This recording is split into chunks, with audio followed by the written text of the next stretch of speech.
Ya, monggo Mbak Luki, silakan Mbak Luki. Baik, bismillahirrahmanirrahim.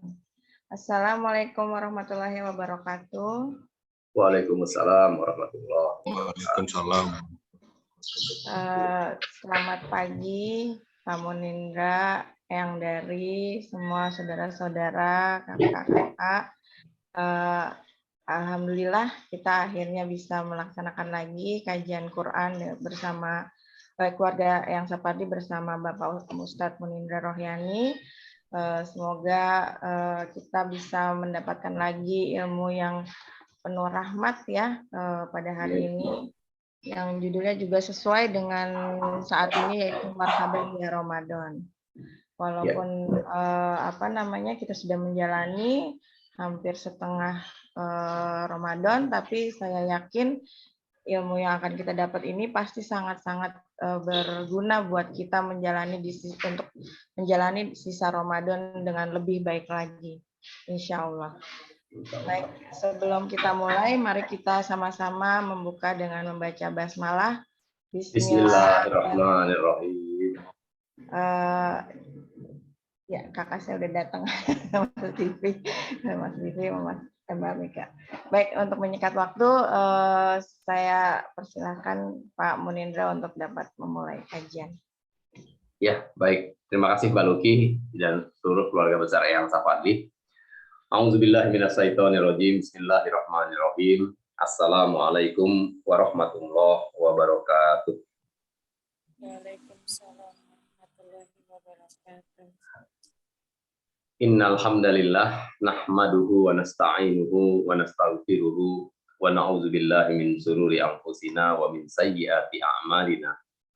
May yahdihillahu fala mudhillalah wa may yudlil fala hadiyalah. Amma ba'du. Qala Allahu ta'ala fil Qur'anil Karim, a'udzubillahi minasyaitonir rajim. Bismillahirrahmanirrahim. Wa la taqfu ma laisa laka bihi ilm. Inna sam'a wal basara wal fuada kullu ulaika kana anhu mas'ula. Wa qala aidan ya ayyuhalladzina amanu taqullaha wal tanzur nafsum ma qaddamat liwat wattaqullaha innallaha khabirum bima ta'malun. Al-ayah. Yang saya hormati yang dari yang ya, kemudian semua ya, seluruh keluarga besar Eyang Sapardi dimanapun kita berada, yang insya Allah semuanya selalu dicintai dan dirahmati oleh Allah Subhanahu wa Ta'ala. Bersyukur kita kepada Allah karena pagi ini dalam keadaan sehat walafiat ya, nggak kurang apa-apa, kita bisa kumpul lagi sama-sama di kajian rutin keluarga besar Eyang Sapardi yang hari ini kita laksanakan di bulan Ramadan. Semoga kumpulnya kita pagi ini menjadi alasan yang kuat bagi Allah untuk selalu melimpahkan rahmat, taufik dan hidayahnya agar benar-benar masuk ke dalam hati kita masing-masing, sehingga setiap kita bisa memiliki hati yang bening, ya, hati yang lembut, hati yang gampang aja untuk memaafkan orang, dan hati yang selalu cerdas untuk bisa mensyukuri setiap takdir yang Allah tentukan terjadi dalam episode kehidupan kita, meskipun terkadang takdir Allah itu berseberangan ya dengan keinginan hati kita. Dan ketika kita dimampukan untuk bisa menerima setiap takdir Allah, maka itu adalah karunia yang sangat luar biasa, kata para ulama. Ya, dan itu menjadi jaminan atau garansi bahagia dan tenangnya hidup seorang hamba ketika dia mampu menerima setiap takdir Allah. Dan ini mahal ya. Itulah sebabnya kenapa kita selalu mohon kepada Allah agar kita diberikan hati yang selalu mampu mensyukuri setiap takdir yang Allah tentukan terjadi dalam kehidupan kita. Salawat dan salam selalu tercurah kepada junjungan kita, manusia terbaik sepanjang zaman, Nabiullah Muhammad Sallallahu Alaihi Wasallam, beserta keluarganya, sahabatnya, dan semoga sampai kepada kita semua umatnya yang senantiasa berusaha untuk bisa mengikuti segala sunnah-sunnahnya sampai hari kiamat nanti. Tadi sudah dibuka dengan basmalah ya sama Mbak Luki, maka insya Allah kumpulnya kita pagi ini akan bernilai ibadah. Kemudian ketika Mbak Luki membaca basmalah untuk mengawali kajian kita, itu bermakna per detik tadi seluruh makhluk yang ada di langit dan di bumi, termasuk ikan-ikan yang ada di air, semuanya senantiasa berketerusan memohonkan ampunan, istighfar untuk semua dosa-dosa kita. Semua makhluk-makhluk Allah selain kita yang tidak pernah bermaksiat kepada Allah memohonkan ampunan buat kita, para penuntut ilmu. Itulah salah satu keuntungan besar bagi orang-orang yang hadir di majelis ilmu. Sehingga Rasul bersabda, man salaka thoriqan yaltamisu bihi ilmun sahalallahu lahu thoriqan ilal jannah. Barang siapa yang meniti satu jalan untuk menuntut ilmu, ya maka Allah akan mudahkan baginya jalan menuju surga. Hadis yang hampir bingung untuk kita pahami gitu ya, kok sehebat itu sih cuman datang ke majelis ilmu aja kok dijamin surga gitu ya. Karena ketika kita sedang bermajelis, itu seluruh makhluk yang tidak pernah bermaksiat itu memohonkan ampunan buat kita. Dan sekiranya kita wafat di majelis ini, ya tadi janji Rasul, Allah akan gampangin malu. Allah akan bikin mulus perjalanan kita sampai diantar ke pintu surga. Maka orang-orang yang memahami hadis ini itu nggak pernah punya alasan untuk tidak hadir di majelis ilmu. Walaupun pusing, ya, walaupun migrain, kecuali benar-benar udah nggak sanggup lagi untuk hadir, ya monggo istirahat. Gitu. Ya, tapi kalau cuma pusing-pusing sedikit aja mendingan hadir deh, karena luar biasa manfaatnya. Ya, Bismillahirrahmanirrahim. Allahumma inna nas'aluka ilman nafi'a wa na'udzubika min ilmin la yanfa'. Ya Allah, berikan kami ilmu yang bermanfaat dan lindungilah kami dari ilmu yang tidak bermanfaat. Kita juga mohon ya minta ke Allah.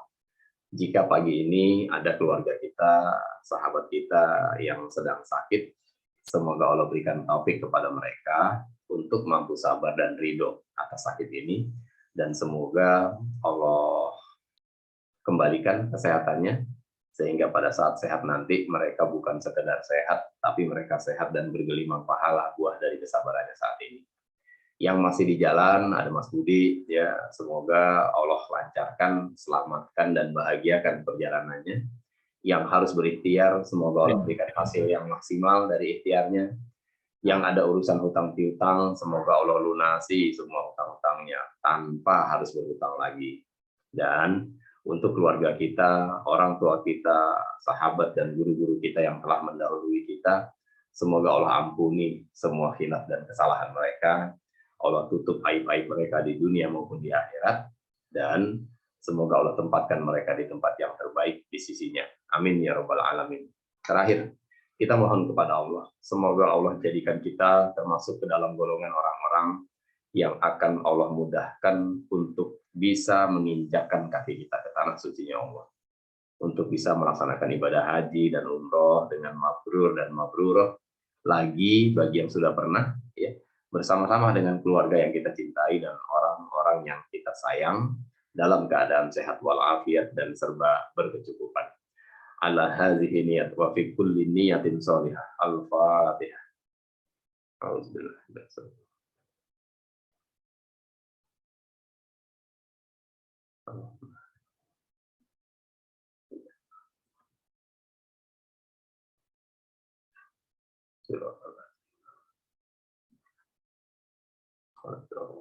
Amin.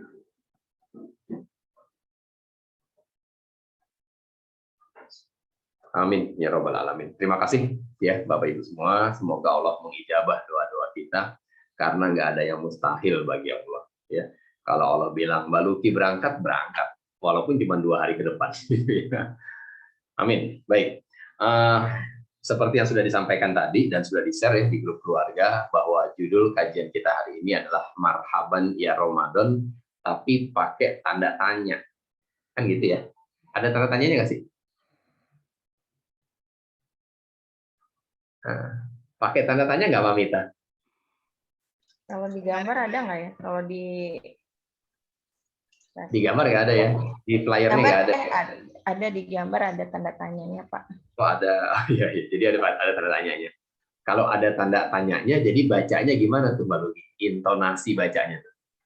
Marhaban ya Ramadan. Nah, gitu paling pas tuh. Ya.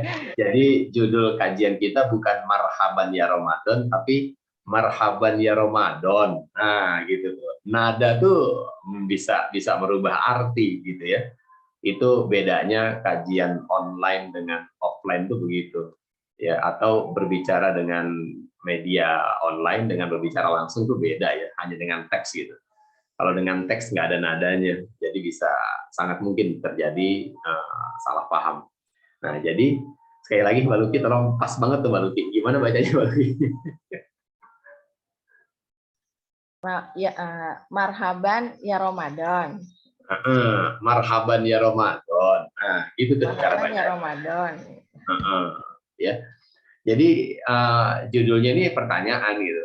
Serius nih, marhaban ya Ramadan. Gitulah kira-kira. Ya. Kenapa? Karena Ramadan yang hanya 1 bulan ini, tapi kalau dalam bahasa Allah itu kecepatannya hanya hitungan hari saja. Ayyama ma'dudah. Jadi Ramadan itu yang rasanya yang sepertinya 1 bulan, tapi kecepatannya, speed perjalanannya itu hanya seperti hitungan hari aja. Ya, rasanya 2 bulan yang lalu kita baru baru pengen pengen menyambut gitu ya, 2 bulan yang lalu tuh sebentar lagi Ramadan nih. Nggak taunya sekarang udah setengah jalan. Iya nggak terasa tuh udah setengah jalan, dan ya dengan hitungan yang sama sebentar lagi kita udah ada di bulan Syawal, insya Allah kan gitu.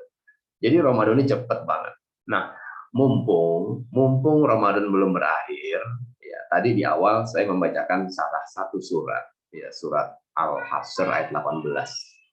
Surat yang sangat dianjurkan oleh setiap para ulama untuk kita renungi, kita tadaburi dalam rangka untuk mengevaluasi perjalanan hidup kita, perjalanan ibadah kita, dalam rangka mempersiapkan hari akhir atau hari akhir kehidupan kita masing-masing dengan baik. Allah berfirman, ya ayyuhalladzina amanu taqullaha wal tanzur nafsum ma qaddamat liwat wattaqullah innallaha khabirum bima ta'malun. Surat 59:18. Betul nggak, Mas Doni? Coba cek dulu.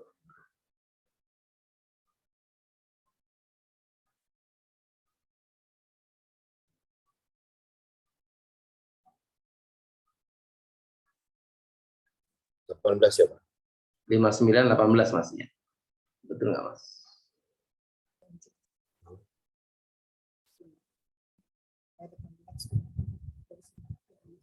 Oh iya, betul ya. Alladzina amanu taqullaha wal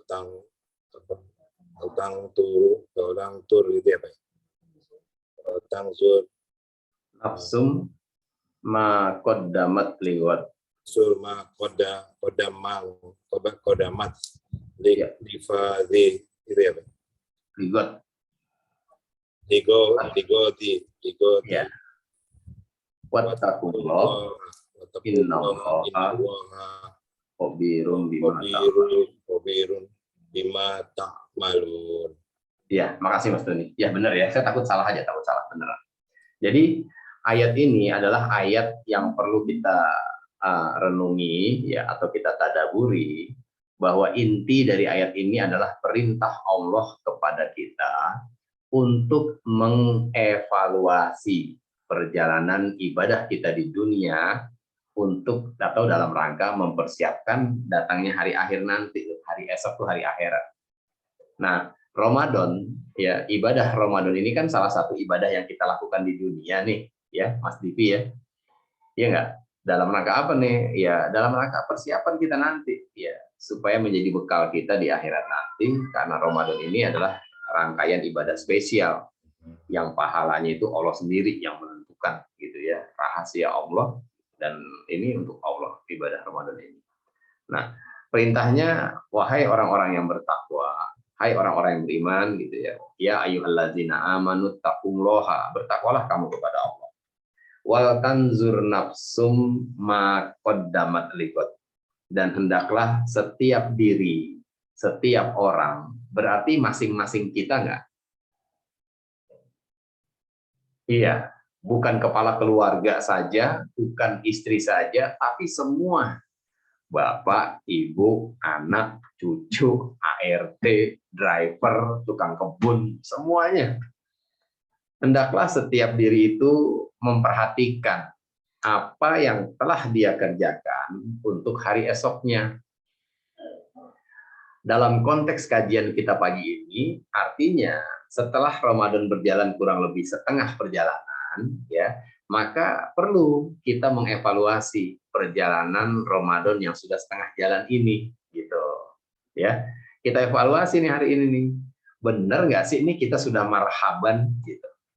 Kan sebelum kita masuk bulan Ramadan, kajiannya tarhib Ramadan, ya kan? Tarhib atau marhaban ya Ramadan tanpa tanda tanya.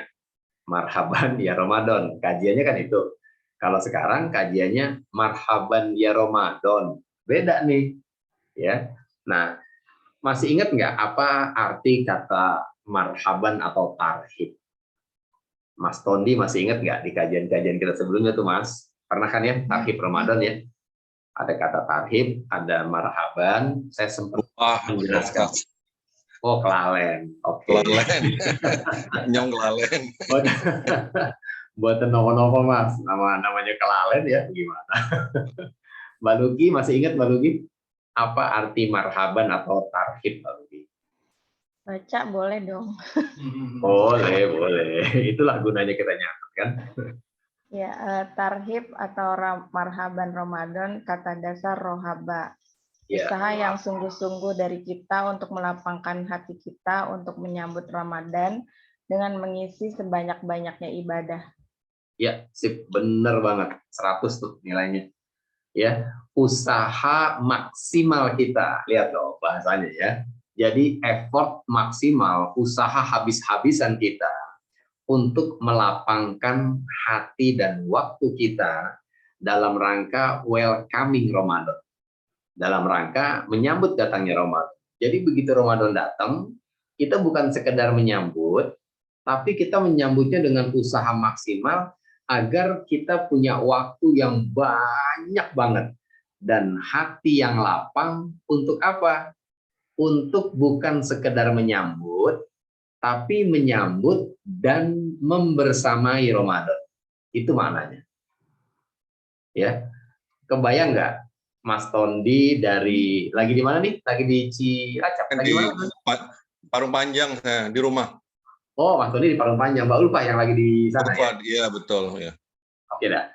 Anggaplah Mbak Ulfah ya. Mbak Ulfah dari di mana Mbak Ulfah nih? Lagi di mana? Lagi di Cilacap, Pak Indra. Oh iya, di Cilacap, Keroyak dan sekitarnya. Ini ngapak abis nih di sana nih. Asik kalau ke sana. Seru. Ya. Anggap saja Mbak Ulfah ini memang keluarga besar Sapardi dan emang iya gitu ya. Dan tapi tinggalnya di sana gitu, bukan tinggal di sini. Tinggalnya emang di Cilacap gitu Mbak Luki. Dalam waktu yang lama, jadi jarang-jarang datang ke sini. Terus Mbak Ulfah pengen datang ke BSD, pengen main. Uki, aku mau main ya. Iya, kapan? Kasih tahu biar aku ada di rumah, kata Mbak Luki. Minggu depan ada nggak? Oke, minggu depan. Bener loh, gitu kata Mbak Ulfah kan. Tenang ya Ki, aku mau ke rumah nih. Iya, kamu ada di rumah kan? Iya ada. Pokoknya tak sambut deh kamu, kata Mbak Luki gitu. Ya, karena jarang ketemu, terus dari jarak yang jauh, akhirnya sepakatlah. Tanggal tersebut Mbak Ulfah datang dengan hati yang berbunga-bunga bahwa Mbak Luki akan menyambut Mbak Ulfah. Ternyata benar. Begitu Mbak Ulfah sampai, turun dari mobil, Ulfah, assalamualaikum, waalaikumsalam, pelukan, ya kan? Masuk, kata Mbak Luki. Masuk. Setelah masuk, silakan duduk Pak, terserah mau di sofa, mau istirahat di kamar, monggo silakan, kata Mbak Luki. Pokoknya anggap rumah sendiri. Wah enak banget tuh ya. Kalau kita bertamu terus digituin kan nyaman rasanya Mbak Luki ya. Oke, ceritanya Mbak Ulfah milih duduk di sofa, di kursi tamu. Aku sini aja, Ki, kata Mbak Ulfah. Ya, duduk. Sebentar ya Pak, aku bikinin minum, kata Mbak Luki. Terus sampai di situ tuh masih menyambut nggak namanya? Masih ya? Udah disambut, disalamin, pelukan, cipika-cipiki, dibikinin minum. Nah, ting, kedengeran suara Mbak Luki lagi ngaduk gelas. Terus nggak lama masuk, datang ke ruang tamu. Silahkan Pak, diminum. Ini teh spesial, wedang uwuh, kata Mbak Luki. Wah, Mbak Ulfah seneng banget disambut dengan sambutan yang begitu. Terus nggak lama, Upah maaf ya aku tinggal dulu, kata Pak Luki. Aku ada kerjaan. Ditinggal, ditinggal sampai maghrib, ditinggal seharian pokoknya. Ya, disambut mah disambut, ya disambut, disediain minum. Ya, kita tambahin deh ceritanya. Wah, aku udah siapin makan tuh ya. Nanti kalau lapar langsung aja di meja makan ambil. Tapi maaf ya, aku pergi dulu ada urusan, ada kerjaan yang nggak bisa ditinggal, kata Pak Luki. Ditinggal tuh akhirnya Mbak Upah. Ditinggalnya bukan 1-2 jam, tapi seharian ditinggal. Pulang-pulang udah jam setengah 12 malam, Mbak Upah udah tidur, Mbak Luki pun nggak sempat ketemu, dan baru ketemu lagi besok paginya. Kalau begitu ceritanya, ya kira-kira apa sih yang dibatinin dalam hatinya Mbak Upah? Kira-kira nih, apa Mbak Luki? Mbak Upah? Agak kecewa. Agak ya. Coba diungkapkan dengan kata-kata, coba Mbak Upah jago nih kalau urusan begini. Kan kemarin udah ngebatin tapi disuarakan gitu Mbak Ulfa. Ceritanya nih kan cuma ceritanya. Kira-kira Mbak Ulfa mau ngebatin apa? Ya kan kemarin udah janjian mau datang, kok malah ada kerjaan, kita aja sih. Iya, iya kan ya. Sambil tiduran ngelihat langit-langit kamar si Uki. Sengaja gue tanya kapan ada waktunya. Maksudnya itu biar bisa full seharian gitu loh, ngobrol, hahaha bareng. Pokoknya bersama-sama deh, bukan cuma disediain air, dikasih makan, terus ditinggal. Emangnya saya kucing Persia, cuma dikasih makan, makan ya saya tinggal gitu. Ya kan gitu ya, paling nggak kita ngebatin, ini orang serius nggak sih mau nyambut gue gitu. Katanya ada waktu, katanya mau nyambut, tapi begitu datang, iya sih disambut, tapi tidak dibersamai, gitu loh, Mbak Luki. Ya, nah itulah yang sering terjadi pada kita, ketika kita dengan euforia menyambut Ramadan, bikin spanduk gede-gede di komplek, di kantor, ya, marhaban ya Ramadan sampai ganti profil ganti tulisannya marhaban ya Ramadan, ya. Yang kita sudah paham maknanya bahwa marhaban itu bukan sekedar welcoming Ramadan, tapi marhaban itu selamat datang, menyambut, dan kita punya waktu untuk membersamai Ramadan. Kita nggak tinggal-tinggal tuh Ramadan ketika dia datang. Dan kenyataannya banyak banget orang yang ketika Ramadan datang, si tamu ditinggal. Dia tetap sibuk dengan kesibukannya hari-hari seperti biasa, seperti di bukan bulan Ramadan. Yang kerja tetap kerja, ya, yang ngamen tetap ngamen dan sebagainya. Nggak ada waktu yang kan tadi usaha maksimal. Lihat lagi deh, marhaban itu usaha maksimal, ya kan ya, untuk menyambut datangnya Ramadan sehingga kita punya waktu dan hati yang lapang, selapang-lapangnya, seluas-luasnya. Nah, setelah Ramadan datang ternyata kita tinggal di Ramadan nih. Kita tinggal dengan pekerjaan kita tinggal dengan kesibukan kita, dengan bisnis kita, ya, yang dagang online dan sebagainya. Gitu. Itu kalau begitu gaya kita menyambut Ramadan, berarti benar nggak kita memarhabani Ramadan? Belum. Makanya pakai tanda tanya.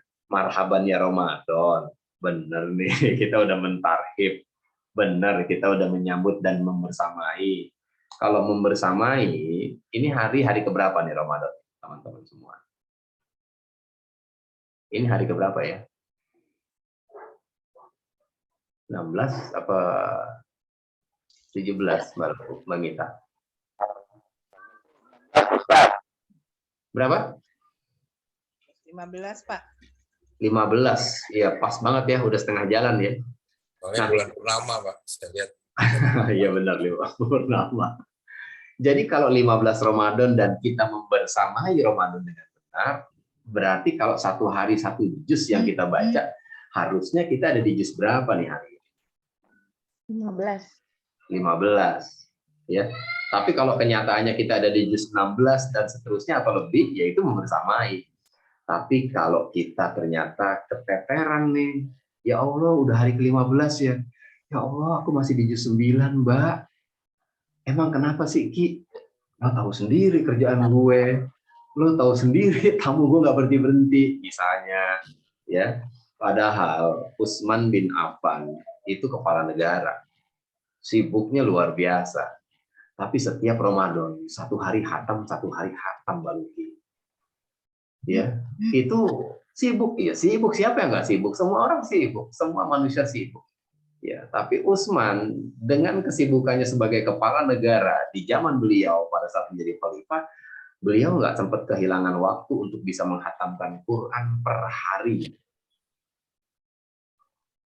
Sehingga ya muncul ucapan yang sangat terkenal dari beliau bahwa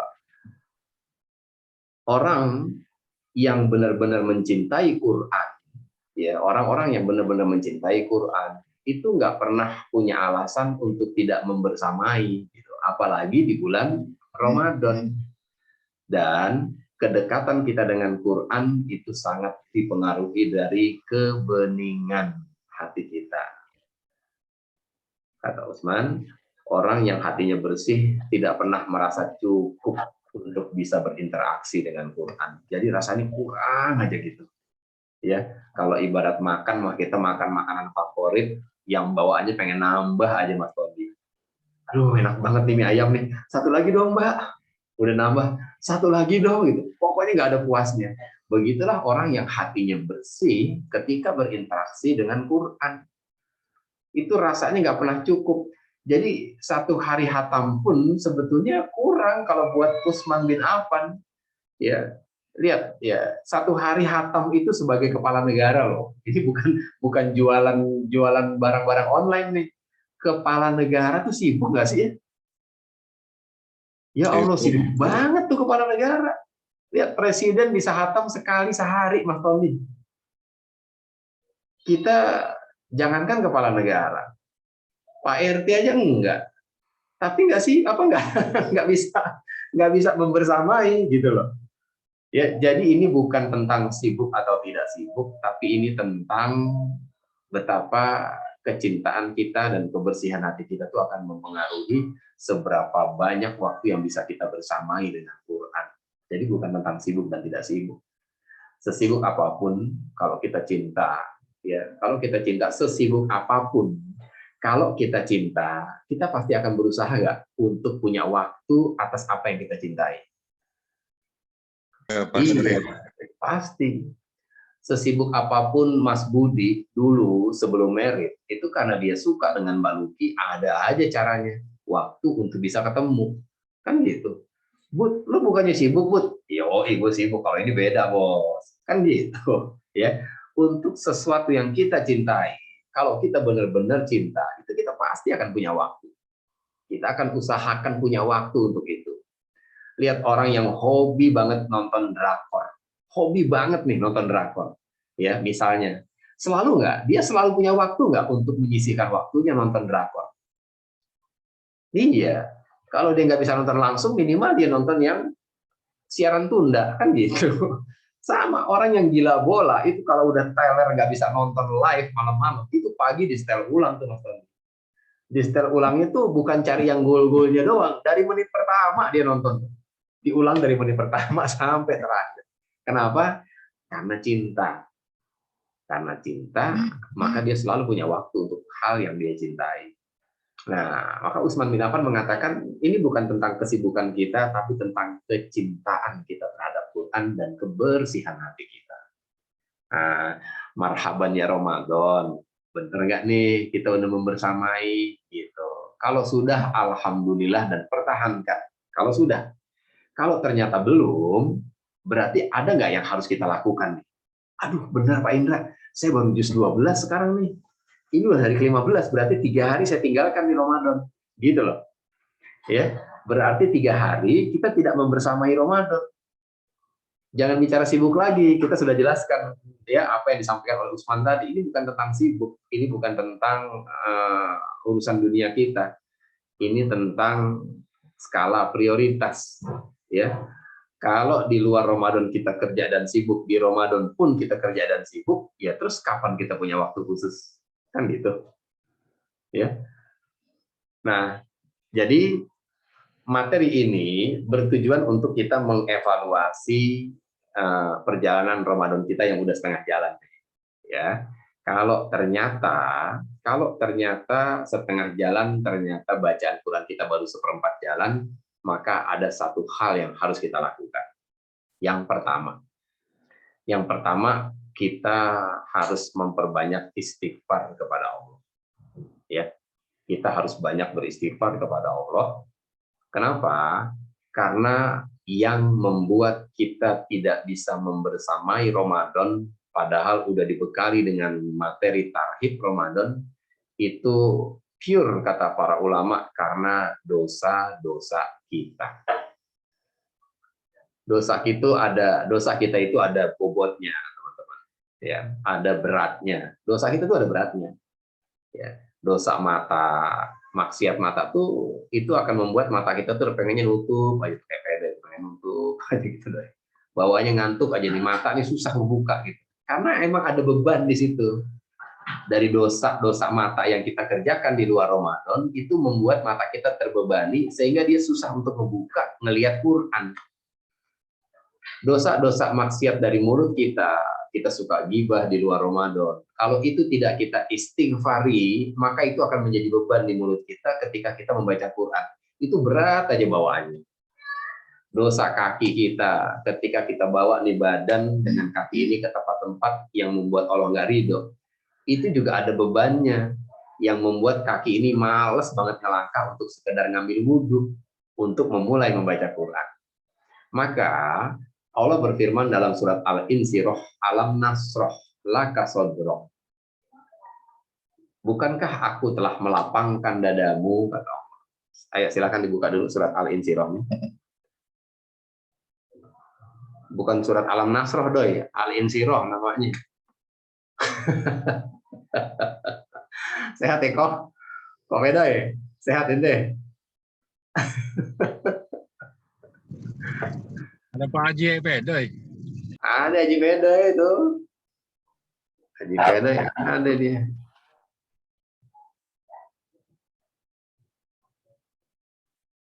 Sudah ketemu Al-Insyirah? Sudah, Pak. Surat ke-94 ya, Pak Murdivi, Mas Doni, Mas Rondi.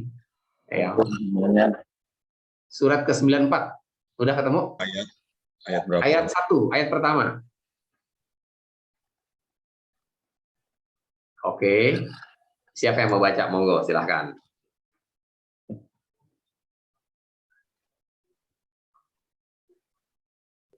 Ya udah, saya aja, Pak. Monggo, silakan Mas Rondi. Bismillahirrahmanirrahim. Bukankah kami telah melapangkan dadamu, Muhammad? Ya, makasih Mas Rondi ya. Alam nasroh laka sodrok. Bukankah kami telah melapangkan dadamu, Muhammad? Ya. Ayat 2-nya, Mas. Dan kami pun telah menurunkan bebanmu darimu. Wa wado'na angka wizrok. Dan kami pun telah menurunkan bebanmu dari. Nah, ini ulama menjelaskan dari bahwa tafsir dari ayat ini adalah yang pertama nih, ya, bukankah Allah telah melapangkan dadamu? Ya, mau di sini adalah Rasulullah.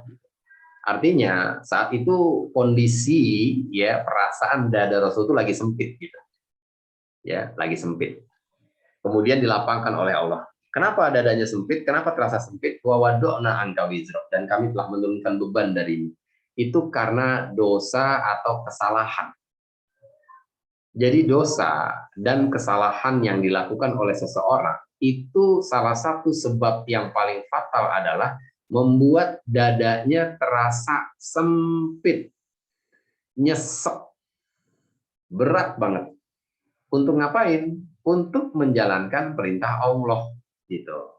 Ya. Jadi dosa-dosa yang kita kerjakan itu yang pertama kali diserang itu adalah dada kita, hati kita. Hati kita jadi sempit. Pembuluh darahnya itu jadi sempit sehingga oksigen yang masuk ke hati itu jadi sedikit gitu ya, jadi nggak sehat sehingga berat untuk nunduk sama Allah. Ya. Wa wado'na angka wizrok. Allazi angqada zuhrok, yang memberatkan punggungmu. Jadi udah hatinya sempit, terus pundaknya berat, gitu ya. Terus Warfa'na laka zikrok, dan kami tinggikan sebutan nama bagimu. Oke, kita sampai di ayat 3 dulu. Ya, sampai ayat 3 itu intinya bahwa dosa atau kesalahan kita itu ternyata berdampak gitu. Berdampak pertama kepada sempitnya hati kita, yang kedua memberatkan punggung kita. Punggung ini perwakilan dari semua anggota badan yang lain, gitu Mas Divi. Ya. Jadi bikin punggung, bikin mata, bikin mulut, tangan, kaki itu rasanya berat semua. Itu semua karena dosa-dosa kita. Nah, karena dosa itu mengandung beban atau ada beratnya, kita perlu angkat beban ini biar hilang, sehingga hati kita yang sempit jadi lapang, punggung yang berat tadi jadi enteng. Ya, kalau udah enteng, hati lapang, kira-kira ngapa-ngapain enak nggak? Enak tuh, termasuk baca Quran.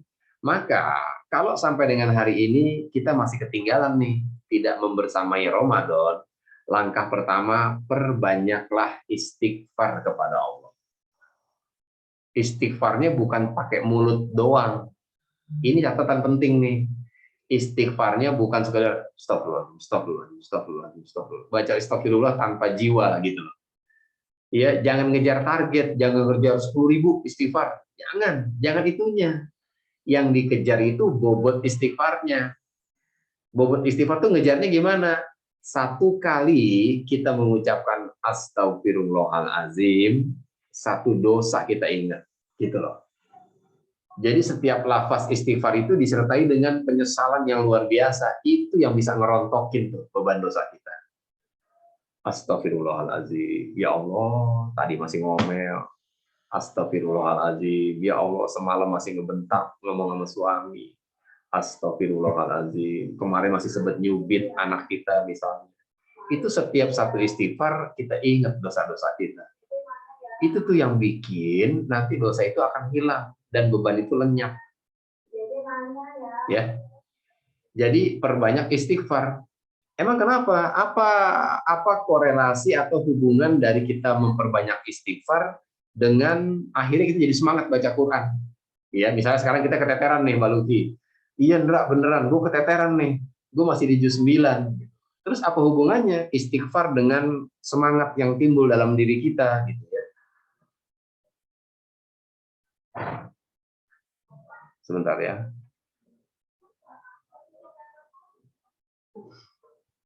Ya, hubungannya itu ada di surat Hud, surat ke-11 ayat ke-52. Apa hubungannya memperbanyak istighfar dengan menumbuhkan semangat kita untuk bisa membaca Quran dengan kencang? Ya, ini testimoni nih ya Mbak Mita, Mas Doni, testimoni dari salah satu jamaah Cindu, seorang wanita yang selama ini nggak pernah khatam Quran di Ramadan. Doi, ini cewek ngomong doi sama kita doi.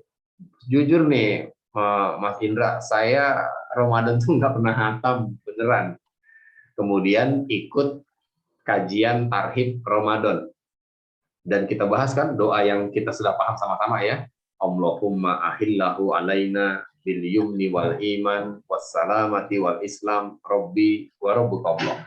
Walaupun itu bukan satu-satunya doa, tapi doa itu doa yang simpel dan sangat luar biasa maknanya.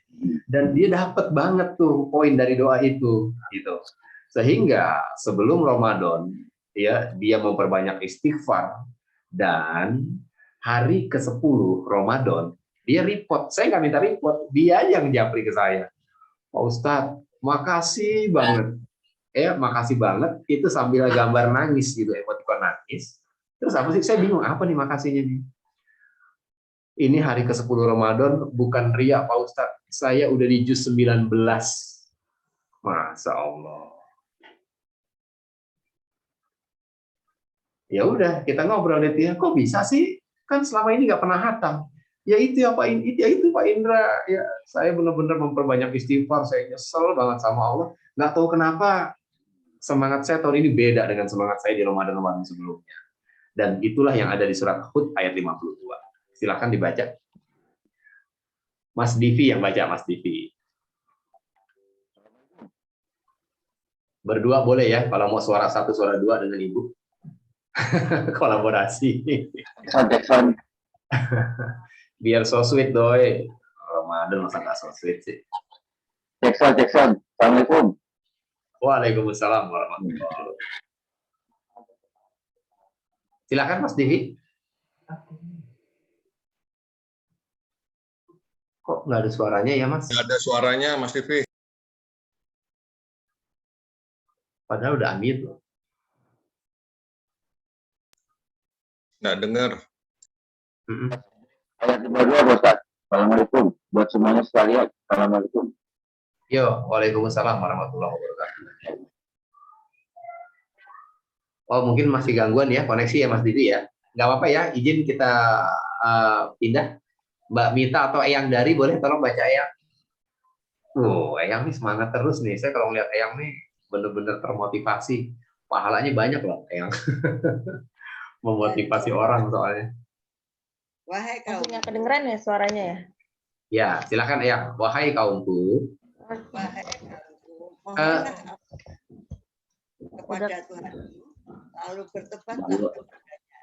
Nescaya Dia menurunkan hujan yang sangat deras. Dia akan menambahkan kekuatan di atas kekuatanmu, dan janganlah kamu berpaling menjadi orang-orang yang berdosa. Iya, Dengar. terima kasih ya. Mas Divi, kan suara Mas Divi nggak kedengeran nih di kita, di saya. Tapi Mas Divi dengar nggak suara saya, Mas? Jelas clear ya? Ya udah nggak apa-apa ya, nggak ada masalah ya. Ya cuman Mas Divi kita nggak suruh baca aja gitu aja. Oke ya. Atau nanti kalau pas suruh baca lewat mic-nya saya aja kan di satu ruangan ini. Oh gitu. Oke, siap. Oh ini satu ruangan cuman beda Beda. manhaj gitu ya. Yang satu sebelah sini. Oke, siap. Ya, Eyang, makasih Eyang ya. Bapak Ibu yang dirahmati Allah, kita lihat ayatnya. Wa ya qaumi, wahai kaumku, ya. Wa ya qaumi istaghfiru rabbakum. Mohon istighfarlah kepada Rabbmu. Ya, kalau artinya kan mohonlah ampunan kepada Tuhanmu. Ya, kita jangan baca Tuhan nih. Ya, kalau udah ngaji jangan Tuhan lagi bacanya Rabb. Jadi, wahai kaumku, mohonlah istighfar kepada Rabbmu. Iya nggak? Perintah dari Allah supaya kita memohon istighfar kepada Rabb kita. Tsumma tubu, kemudian bertobatlah kepadanya. Ya. Tsumma tubu ilaihi yursilis samaa alaikum midroro. Ya. Setelah kita memperbanyak istighfar dan bertobatlah, maka niscaya Allah akan menurunkan hujan yang sangat deras atasmu. Jadi kalau kita memperbanyak istighfar nih Om Budi, ya kata Allah akan turunkan hujan yang deras banget. Ya, hujan yang deras di sini bukan bermakna hujan secara fisik. Jadi begitu istighfar, kok nggak hujan-hujan nih gue udah istighfar? Bukan itu maksudnya. Hujan itu adalah rahmat. Betul ya? Hujan itu rahmat. Jadi orang yang memperbanyak istighfar kepada Allah, maka Allah akan anugerahkan rahmat yang deras, rahmat yang banyak banget. Kemana tuh? Yang namanya rahmat itu masuknya ke dalam hati. Dan kita sudah sama-sama mengkaji bahwa fungsi rahmat adalah untuk membuat hati kita melted atau melunak. Kan gitu ya? Jadi orang yang banyak istighfar, ya ingat nih, ini istighfar ini bukan astagfirullah, bukan begitu ya.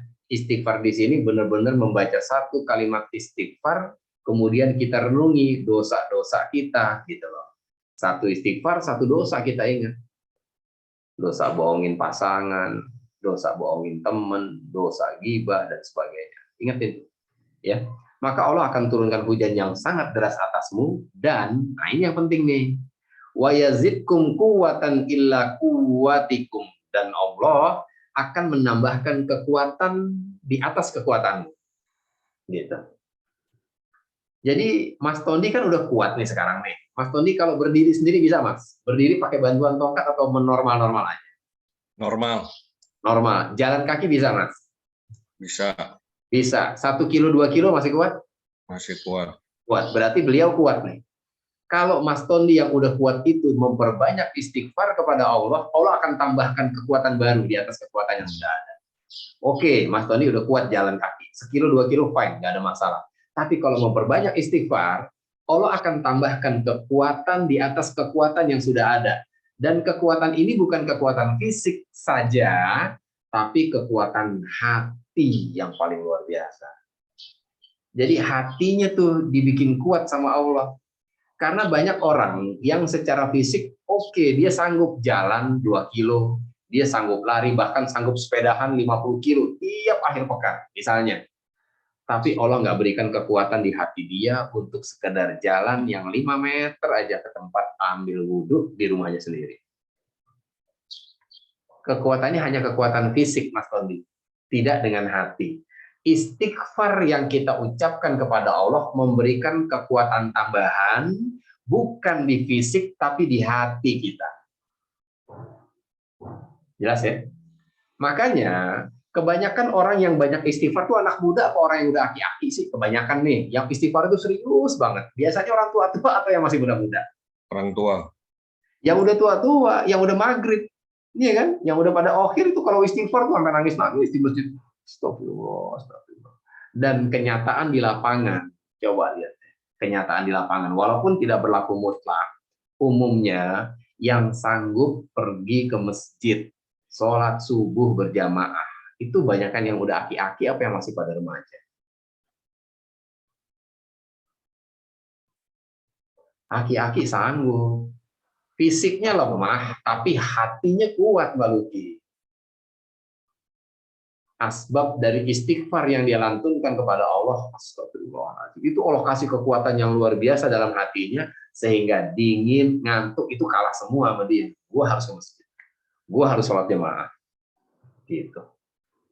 Nah, jadi ketika kita ketinggalan di Ramadan ini, kita lupa membersamai Ramadan, kita tinggal beberapa hari ini, perbanyak istighfar kepada Allah agar Allah tambahkan kekuatan di atas kekuatan fisik kita, yaitu kekuatan hati.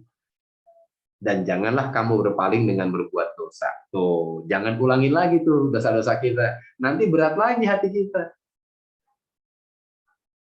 Jelas nggak sampai di sini? Jelas ya? Dah, oke. Bismillah, mudah-mudahan Allah lapangkan hati kita, Allah angkat beban di dalam tubuh kita, sehingga hati kita diberikan kekuatan baru, ya dikasih booster di hati kita, power yang lebih, ya untuk mendukung badan kita nih, fisik kita nih. Banyak banget ya, banyak banget orang-orang yang udah pada tua secara usia, itu fisiknya keteteran dengan kekuatan hati dia. Itu banyak banget. Ya secara fisik dia udah lemah doi, dia udah nggak sanggup jalan secara fisik. Tapi kekuatan hatinya membuat fisiknya keteteran gitu. Maksudnya gimana sih? Dia ke masjid dengan jalan yang susah gitu doi. Udah susah jalan, tapi dia harus sampai masjid. Semangat dia tuh ngalahin fisiknya gitu. Jadi fisiknya keteteran, Mbak Luki. Suka nggak sih ngelihat orang begitu? Ya orang udah pakai tongkat, jalannya udah satu-satu, tapi tetap jalan gitu. Berarti yang kuat apanya tuh? Fisiknya atau hatinya yang kuat? Hah? Iya, Pak. Iya, niatnya. Hatinya. Kan kita sering banget ngelihat orang pada tua-tua pada semangat banget ya ke masjid. Itu hatinya tuh. Hatinya yang membuat fisiknya itu keteteran gitu. Dan banyak ulama yang ngomong begitu tuh, bahwa ketika usia mereka masuk di usia 80, tapi semangat mereka seperti semangat ketika mereka masih berusia 20 tahun. Sehingga fisik mereka keteteran. Ada ulama yang maksain baca Quran sampai tengah malam, ya, padahal kondisi mata udah ngantuk, tapi semangatnya itu yang mengalahkan fisiknya. Jadi matanya keteteran, matanya udah begini, tapi hatinya masih ayo baca lagi gitu loh. Ya, jadi istighfar yang kita ucapkan kepada Allah, yang kita ucapkan dari hati, itu wa yazidkum quwwatan illa quwwatikum, akan memberikan kekuatan di atas kekuatan yang sudah ada pada diri kita. Bukan kekuatan fisik, tapi lebih kepada kekuatan hati kita. Jelas ya? Oke, jadi kita tahu apa yang harus kita lakukan sekarang ketika kita tidak membersamai Ramadan. Dengan sebenarnya, perbanyaklah istighfar. Jelas sampai di sini? Oke. Bismillah, mudah-mudahan Allah tolong kita, dan akhirnya kita bisa ngejar ketertinggalan kita beberapa juz. Dan kita akhirnya bisa membersamai terus sampai akhir. Oke. Pertanyaannya, setelah Ramadan berakhir, apa nih yang harus kita lakukan dengan ibadah-ibadah kita? Gitu. Ya, kita lihat. Sebentar.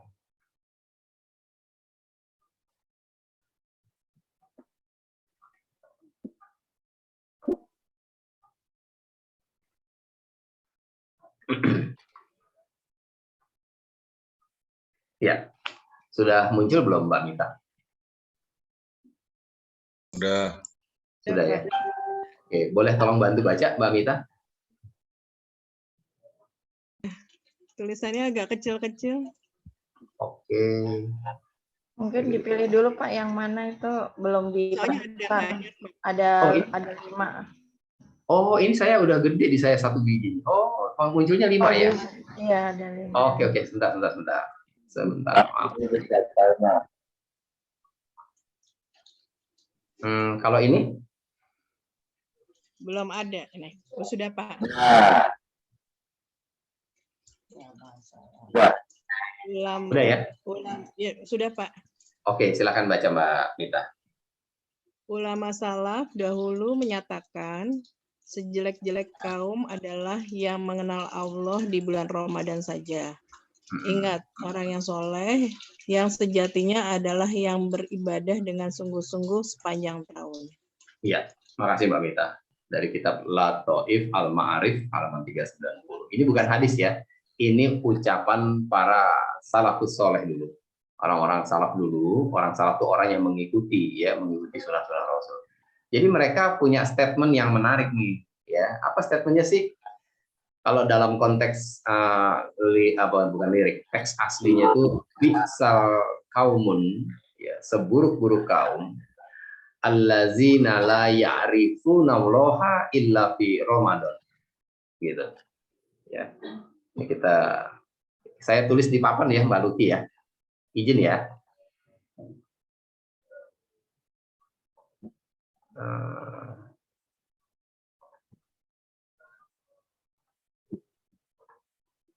Oke, saya tulis di papan teks ininya, teks Arabnya ya.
Nah, gitu. Kelihatan nggak dari rumah nih? Kelihatan. Bi'sal kaumun lazina la ya'rifuna Allaha illa fi Ramadan. Yang artinya tadi itu, seburuk-buruk kaum adalah orang-orang yang tidak kenal dengan Allah, tidak kenal dengan Robnya, kecuali hanya di Ramadan aja. Gitu.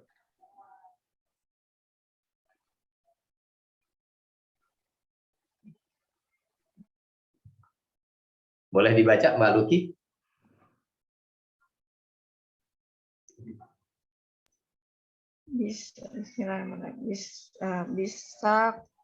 Bisa kaumul di lazina layak rifunal itu lah ya Pak. Layak rifunal lama. Layak Allah. Layak rifunallah illa fi Ramadan.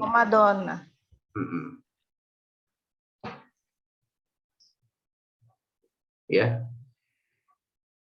Bisal qaumun allazina la ya'rifuna Allah illa fi Ramadan. Oke, itu artinya tadi ya, yang tadi Mbak Mita baca. Jadi seburuk-buruk kaum adalah orang-orang yang, saya ulang lagi nih artinya. Dulu ulama salaf mengatakan sejelek-jelek kaum, seburuk-buruk kaum adalah orang yang mengenal Allah hanya di Ramadan. Atau kalau dari lirik Arabnya tadi, la ya'rifunallaha, nggak kenal dengan Allah illa kecuali di Ramadan, kecuali di bulan Ramadan. Jadi kalau di bulan Ramadan dia kenal banget, dia kenal deket sama Allah gitu. Maksudnya kenal deketnya gimana sih? Kalau di Ramadan itu ketaatannya luar. Kalau di Ramadan ya ketaatannya itu luar biasa deh pokoknya. Ya, Ramadan nih. Begitu pengen marah, langsung ingat, oh iya, lagi puasa ya, nggak jadi deh gitu. Begitu mau ngegibah, oh iya lagi puasa, akhirnya nggak jadi gibah. Jadi nggak gibah, nggak marah, nggak bohong, itunya luar biasa banget tuh. Hanya saja itu hanya terjadi di Ramadan, Mbak Mita. Di luar Ramadan ya ngibul lagi, marah-marah lagi, bentak-bentak lagi, dan gibah lagi gitu. Pakai acara ngancem lagi di program. Maksudnya gimana? Begitu ada orang yang bikin salah gitu ya, terus ngomongnya begini, Mas Tondi, sayang aja masih Ramadan, ntar loh habis Ramadan, lihat aja, gua habisin gitu tuh. Jadi dia udah ngancem nih, pokoknya lepas Ramadan, lepas lagi, rem lepas, gaspol gitu loh. Itu maksudnya ya, jelas ya? Nah, banyak orang yang ketaatannya luar biasa, ketaatannya itu sangat luar biasa kepada Allah, tapi cuma di Ramadan. Baca Qurannya semangat di Ramadan, di luar Ramadan kendor lagi. Nggak ngegibahnya tuh, wah berhasil ya di Ramadan, tapi begitu Ramadan selesai, dia jadi miss gibah lagi, gitu. Nah, kelanjutannya, ingat kata para salaf, orang soleh yang sejati itu adalah yang ibadahnya sungguh-sungguh sepanjang tahun. Tuh. Maksudnya apa nih? Jadi maksudnya orang-orang yang benar-benar soleh dan solehnya itu sejati, gitu ya. Dia nggak taat kepada Allah tuh hanya di Ramadan gitu. Kalau di Ramadan dia nggak gibah, maka di luar Ramadan pun dia nggak gibah. Jelas ya? Pertanyaannya, gibah itu haram atau halal sih gibah? Haram. Mbak Mita, gibah itu haram atau halal, Mbak Luki? Haram. Haram. Haramnya di Ramadan atau di luar Ramadan? Setiap saat. Dua-duanya kan? Kapan? Iya nggak? Ya. Iya. Berzina tuh haram nggak, Mas Tondi? Haram. Haram. Di Ramadan atau di luar Ramadan haram? Setiap saat. Ya. Dua-duanya. Tapi kebanyakan kita, nggak semua, kebanyakan manusia itu benar-benar mengharamkan itu semua ketika di Ramadan saja gitu loh. Lepas Ramadan gas lagi doi. Lepas Ramadan beri, kan gitu tuh. Nah, kalau itu terjadi pada kita, maka kita masuk dalam apa yang disebutkan para salaf dulu, bi'sal qaumun. Itulah seburuk-buruk manusia, seburuk-buruk kaum. Yang ketaatannya kepada Allah hanya di Ramadan, lepas Ramadan, dia kembali ke habitat asalnya. Dia kembali ke kelakuannya sebelum bertemu dengan Ramadan. Ya. Nah, sementara kata mereka orang yang salehnya sejati itu, yang solehnya benar-benar soleh gitu ya, itu ya ibadahnya lempeng terus. Kalau ghibah tuh haram di Ramadan, di sawah juga haram tetap. Saban juga haram gitu loh. Ya, yang lucu begitu ada perempuan ngegibah nih, Mas Tony. Jangan ngegibah. Iya, nggak apa-apa lah, untung bukan Ramadan. Begitu dia bilangnya. Untung bukan Ramadan. Nah, emang gibah tuh nggak bolehnya cuma di Ramadan gitu loh. Ya. Nah, jadi ketika Ramadan udah masuk hari ke-15, sebentar lagi kita akan ketemu dengan 10 hari terakhir Ramadan yang kita kenal dengan Lailatul Qadar, kan gitu ya. Dan banyak orang nih yang mendadak menjadi hunter al-Qadar, pemburu Qadar. Ya. Harapannya apa? Harapannya agar mereka bisa mendapatkan malam Lailatul Qadar, ya kan? Dan setelah itu apa? Banyak timbul pertanyaan, ya, apa sih sebenarnya ciri-ciri orang yang dapat Lailatul Qadar gitu, Mbak Luki ya. Dan pertanyaan itu muncul dengan harapan jangan-jangan gue juga dapat nih. Soalnya tadi malam kayaknya pas gue bangun angin tuh kayaknya sepoi-sepoi gitu ya, terus sepi gitu, nggak pohon pada nunduk, kata dia cerita gitu. Kayaknya gue dapat Lailatul Qadar deh tadi malam. Ya. Padahal tidak ada yang tahu pasti, ya sampai hari ini nggak ada yang tahu pasti siapa yang benar-benar dapat Lailatul Qadar dan tidak dapat.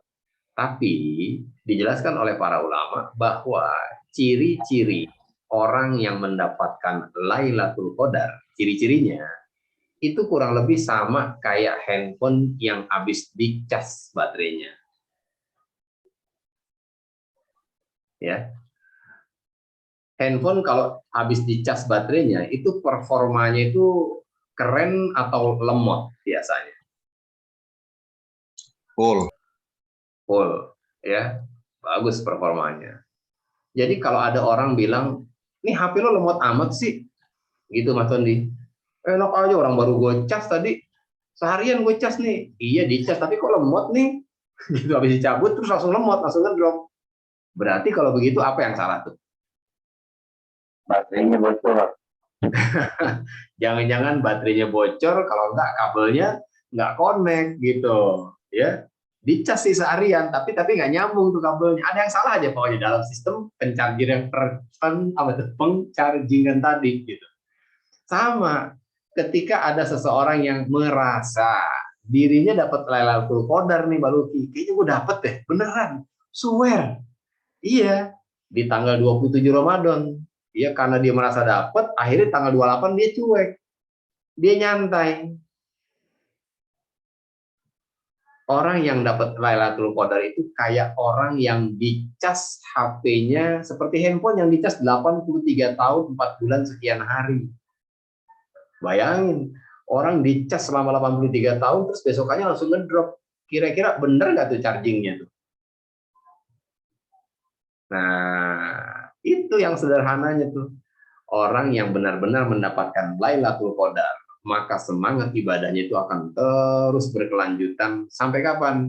Sampai Ramadan selesai. Sampai di Syawal, Zulqa'dah, Zulhijjah, Muharram, Safar, Rabiul Awal, Rabiul Tsani, Jumadil Ula, Jumadil Tsani, Rajab, Sa'ban, ketemu lagi Ramadan. Jadi irama hidupnya Ramadan dan di luar Ramadan itu nggak ada bedanya. Ketaatannya kepada Allah persis sama. Yang beda, kualitas pahalanya di Ramadan itu luar biasa buat mereka.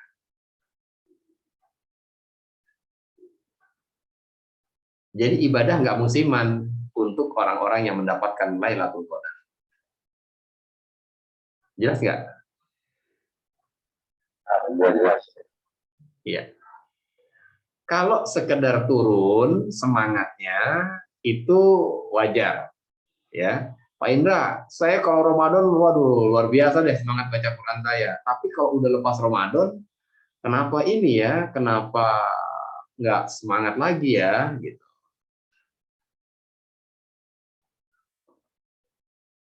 Oke, kenapa nggak semangat lagi?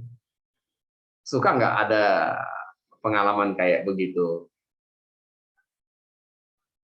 Teman-teman nih semua nih.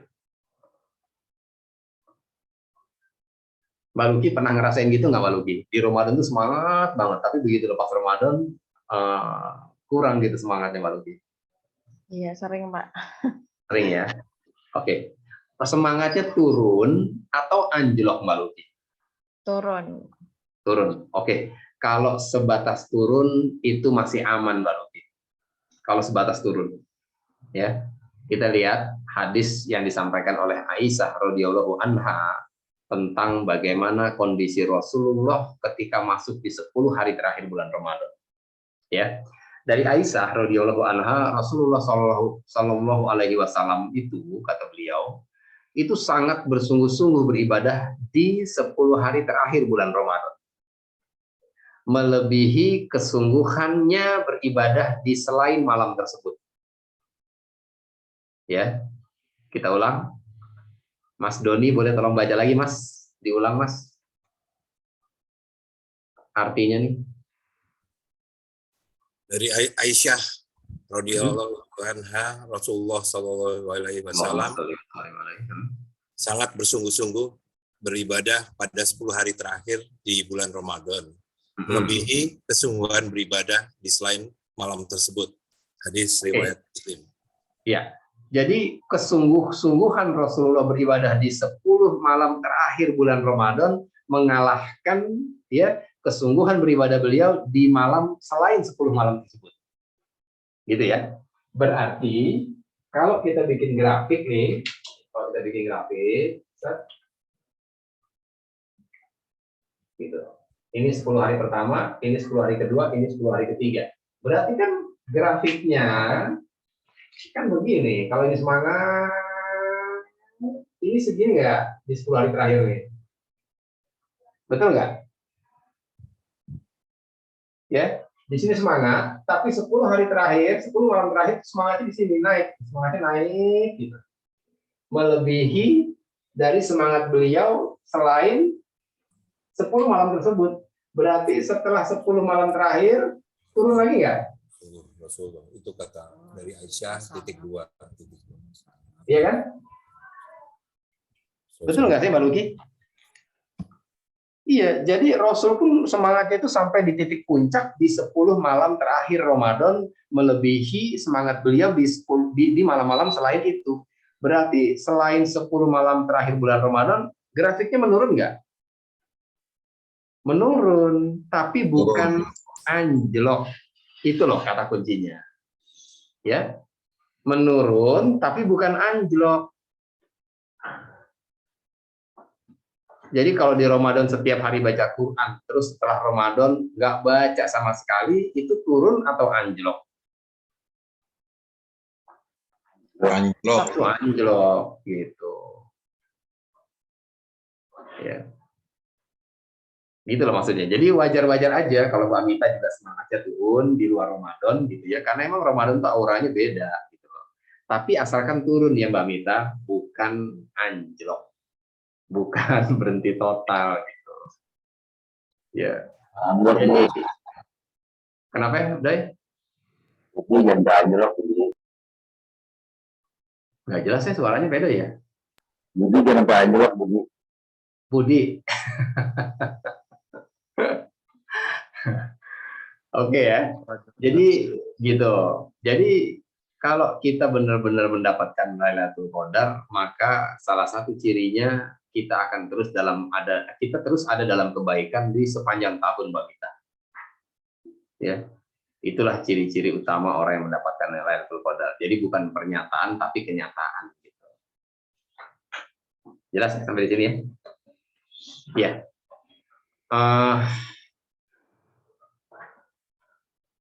Kita jam berapa sih? Masih bisa lanjut nih, Mbak Mita? Ya. Masih boleh bisa, terus? Pak. Bisa ya, Mas ya? Bisa, Oke, Pak, masih. lanjut. Kalau boleh, tapi Pak kalau boleh misalnya nanti ada waktu buat ada yang nanya mungkin. Iya, baik Mbak Luki. Insyaallah. Oke, kita lanjut ya. Jadi, kalau begitu para salaf dulu, orang-orang yang mengikuti sunnah Rasul, itu kondisi mereka antara Ramadan dan di luar Ramadan beda banget atau sama aja? Bicara ketaatannya kepada Allah nih.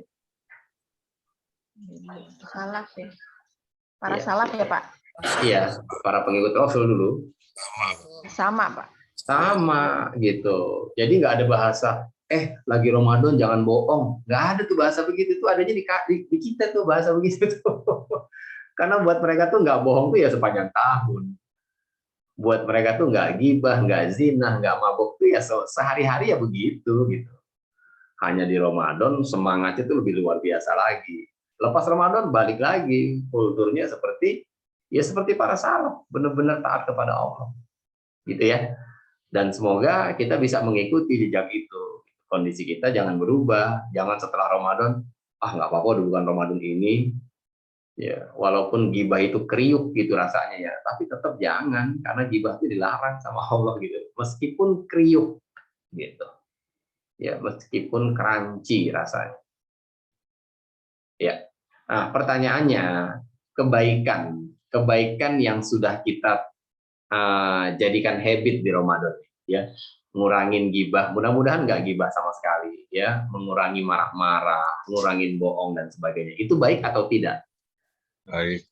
Baik, ya. Bangun subuh sebelum azan subuh, baik nggak?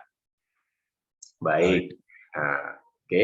Kalau itu udah baik, ya, maka teruskan tren kebaikan itu setelah Ramadan selesai. Supaya kita nggak kena dengan istilah tadi itu, bi'sal qaumun allazina la ya'rifunallaha illa fi Ramadan. Jadi terusin ya, diistiqomahin gitu loh. Kebaikan-kebaikan yang sudah kita jalankan di Ramadan ini, usahakan kita istiqomahin, dilanjut gitu. Jangan berhenti setelah bulan Syawal. Dan itu kira-kira perintah atau pilihan? Meneruskan tren kebaikan itu kira-kira perintah atau pilihan buat kita? Ayo Mbak Luki. Perintah ya. Dalilnya mana tuh Mbak Luki tuh dalilnya? Nggak tahu, baru mau nanya Pak. Baru mau nanya. Dalilnya surat Hud, surat 11 ayat 112. Bener nggak sih istiqomah itu perintah ya?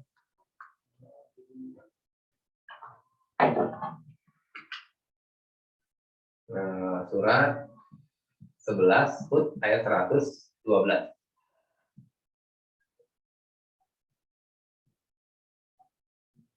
Silakan baca yang sudah ketemu.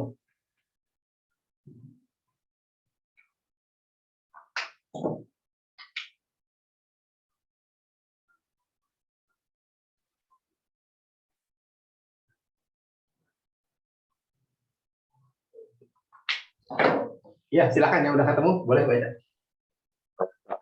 Sama wa man taba ma'aka wa laqad amfatahu. Namun dimanta maluna basir. Suaranya berdengung Mas Katanya kok nggak jelas ya? Iya. Sember. TV aja. Budi tegas banget, nggak usah ditegesin, Bud. Ini Mas Budi mau baca.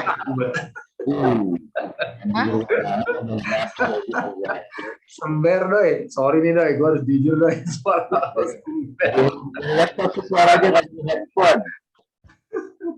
Ini Mas Budi mau baca katanya. Ganti Mas Budi. Sorry ya Joy. Mas Budi, Sorry, Mas Divi sama Mas Budi, Mas Divi yang udah siap tuh katanya. Oke, ya Mas Divi. Silakan Mas Divi. Nggak jadi Mas Budi. Nah, jadi kayaknya sember juga kayaknya deh.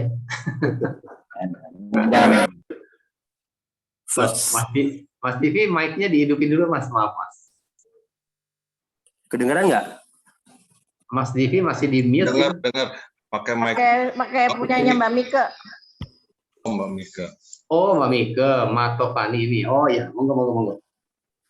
Fastaqim kama umirta waman taba ma'aka walatat ko innahu bimata maluna basir. Ya, betul. Artinya Mas. Maka tetaplah engkau Muhammad di jalan yang benar, sebagaimana telah diperintahkan kepadamu dan juga orang yang bertobat bersamamu. Dan janganlah kamu melampaui batas, sungguh dia maha melihat terhadap apa yang kamu kerjakan. Sip. Terima kasih Mas Divi. Makasih Mbak Mika ya. Udah minjemin handphonenya. Oke. Pahalanya gede tuh. Ramadan minjemin handphone tuh gede pahalanya. Beda dengan di luar Ramadan. Oke, lihat ayatnya ya. Lihat ayatnya nih. Kalau artinya kan, maka tetaplah kamu di jalan yang benar. Kan gitu ya Mas Divi ya, kalau lihat terjemahannya ya. Maka tetaplah engkau Muhammad di jalan yang benar. Sekarang lihat bahasa Arabnya. Fastaqim, Mbak Luki. Fastaqim. Fa itu artinya maka, fastaqim itu maka istiqomahlah kamu. Gitu. Ya. Maka istiqomahlah kamu Muhammad di atas jalan yang benar. Rasulullah udah ada di jalan yang benar atau belum? Sudah. Karena sudah, maka Allah perintahkan fastaqim kama umirta. Tetaplah engkau ada di jalan yang benar, wahai Muhammad, sebagaimana yang aku perintahkan. Kama umirta. Kama umirta sebagaimana yang aku perintahkan, kata Allah. Berarti meneruskan tren kebaikan yang sudah kita biasakan di Ramadan, itu perintah bukan dari Allah. Perintah. Tetaplah engkau berada di atas kebaikan. Yang nggak gibah terusin, jangan gibahnya. Yang nggak ngibul terusin, nggak ngibulnya. Yang nggak culas terusin, nggak culasnya. Yang sudah dermawan berbagi di Ramadan terusin kedermawanannya. Fastaqim kama umirta. Istiqomahlah kamu di atas kebaikan sebagaimana yang aku perintahkan. Dari ayat ini kita mendapatkan penjelasan bahwa yang namanya istiqomah dalam kebaikan itu bukan pilihan, tapi itu perintah dari Allah. Gitu. Jadi kalau Budi udah keren di Ramadan, ya kan? Terus begitu lepas Ramadan, bukan gue lanjutin apa enggak nih ya, sholat subuhnya? Bukan begitu, ya lo harus lanjutin. Bukan itu mandatori. perintah. Gimana Bud? Gimana Bud? Mandatori. Perintah. Iya, mandatori. Iya, perintah, benar. Ya, sama. Sabar di Ramadan udah sabar nih. Begitu lepas Ramadan, nih gue terusin apa enggak ya sabarnya? Bukan begitu. Bukan pilihan, ya. Tapi itu adalah perintah. Jelas ya? Fastaqim kama umirta. Nah, jadi meneruskan tren kebaikan yang sudah kita biasakan di Ramadan adalah perintah dari Allah. Jangan dijadikan alternatif atau pilihan gitu. Ya udah terusin. Nah, orang-orang dulu kalau baca Quran itu kan sebagaimana mestinya, ya. Mereka baca nih, oh ternyata istiqomah itu diperintahkan ya sama Allah. Ya udah, akhirnya mereka istiqomah dalam kebaikan, bukan hanya di Ramadan tapi sepanjang tahun. Gitu loh. Surat berapa tuh Mbak Mita? Orang-orang dulu kalau baca Quran itu sebagaimana mestinya. Itu surat berapa tuh Mbak Mita?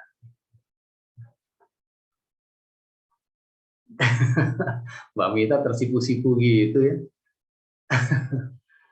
Dihidupin dulu. Bukan apa? Fusilat. Bukan Al-Fusilat, bukan. Mas Tony ingat surat berapa, ayat berapa, Mas? Enggak. Pak Ustadz. Kelalen. Oh, Mas Tony ini istiqomah dalam kelalenannya ya. Mbak Lugi, surat berapa Mbak Lugi? Orang dulu tuh kalau baca Quran tuh ya sebagaimana mestinya. Al-Baqarah, Pak. Al-Baqarah Ayat 1. Ya, Ayat. cakep tuh. Al-Baqarah 121. Silakan dibuka. Itu dari catatan bukan Mbak Mita? Iya. Nah, itu untungnya kalau kita nyatet. Ya kan? Itu untungnya kita mencatat. Al-Baqarah 121. Silakan Jemita yang baca.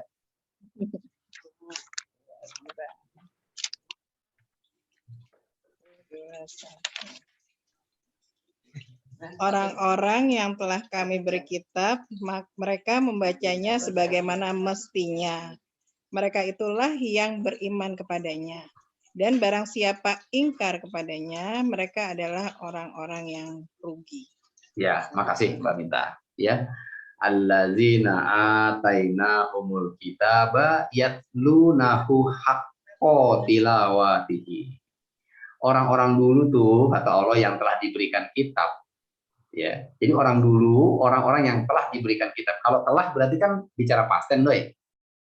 Iya enggak? Yang udah dikasih kitab siapa tuh? Nabi Isa dengan umatnya, Nabi Musa dengan umatnya, Nabi Daud dengan umatnya. Jadi Zabur, Taurat, Injil. termasuk Rasulullah dengan umatnya dan Qur'annya. Orang-orang dulu tuh, ya kata Allah yang telah diberikan kitab, mereka kalau baca kitabnya itu sebagaimana mestinya, gitu. Maksudnya gimana? Apa yang mereka baca, itu yang mereka lakonin. Kalau mereka baca fastaqim kama umirta, dan istiqomahlah kamu di atas kebenaran sebagaimana yang aku perintahkan, ya itu yang mereka lakukan. Ya udah deh, kalau gitu gue istiqomah terus aja. Kalau di Ramadan gue nggak bohong, ya berarti di Syawal gue nggak bohong juga. Sa'ban, Zulhijjah pun nggak ada pengaruhnya. Ya terus aja begitu. Itu sebabnya kenapa mereka tuh selama setahun ya begitu. Lurus aja. Karena membaca Qur'annya sebagaimana mestinya. Kita masih pakai musim. Jangan bohong lagi Ramadan. Jangan marah lagi puasa. Jangan gibah, woi, lagi Ramadan. Iya nggak, Pak Mita? Masih pakai musim kalau kita. Padahal nggak ada ayatnya gibah itu haram kecuali di luar Ramadan. Kan nggak ada. Pokoknya gibah tuh nggak bisa aja. Gitu aja udah urusannya. Kita yang bikin pagar sendiri gitu. Jangan gibah lagi Ramadan. Seolah-olah kan ada bahasa di luar Ramadan, fine, nggak apa-apa lo bohong, nggak apa-apa lo gibah gitu. Ya, jelas ya? Ya, ini saja yang bisa disampaikan dari kajian kita yang berjudul Marhaban ya Ramadan, gitu ya, Mbak Luki ya. Nah, ini pertanyaan buat kita sebetulnya. Bener nggak sih ini kita udah marhaban Ramadan? Bener nggak sih kita sudah mentarhib Ramadan kita nih? Ini tamu yang datang udah kita bersamai belum nih? Ya, waktu-waktu kita habiskan untuk menemani Ramadan.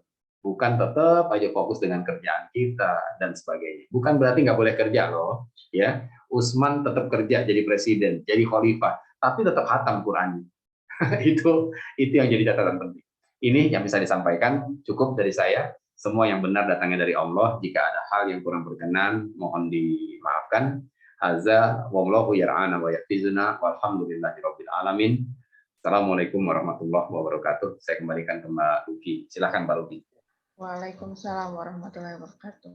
Terima kasih Pak Ustadz Munindra atas kajian Qur'annya yang tentunya seperti yang saya awal tadi sampaikan bahwa walaupun baru di tengah-tengah Ramadan ternyata masih banyak ilmu yang belum kita ketahui ya, seperti yang tadi kita dapatkan hari ini. Nah, untuk saudara-saudara sekalian mungkin ada yang ingin ditanyakan, masih ada waktu. Kalau saya mungkin mau nanya satu aja sih Pak. Kalau tadi kan kita untuk supaya tidak berat beribadah itu dengan istighfar. Kalau supaya istiqomah juga sama ya Pak, dengan istighfar juga. Iya, kalau untuk istiqomah kita perlu minta Mbak Luki. Selain istighfar minta tolong sama Allah. Istiqomah tuh gampang apa susah? Susah, karena itu susah. Pakai banget susahnya. Buat siapa susahnya? Susahnya dikit lah Pak. Kita ya maksudnya kita yang ngejalanin susah gitu. Di awal-awal ya inilah semangat, tapi supaya istiqomah sampai yang tadi Pak Ustadz bilang sampai nanti bulan-bulan berikutnya itu susah.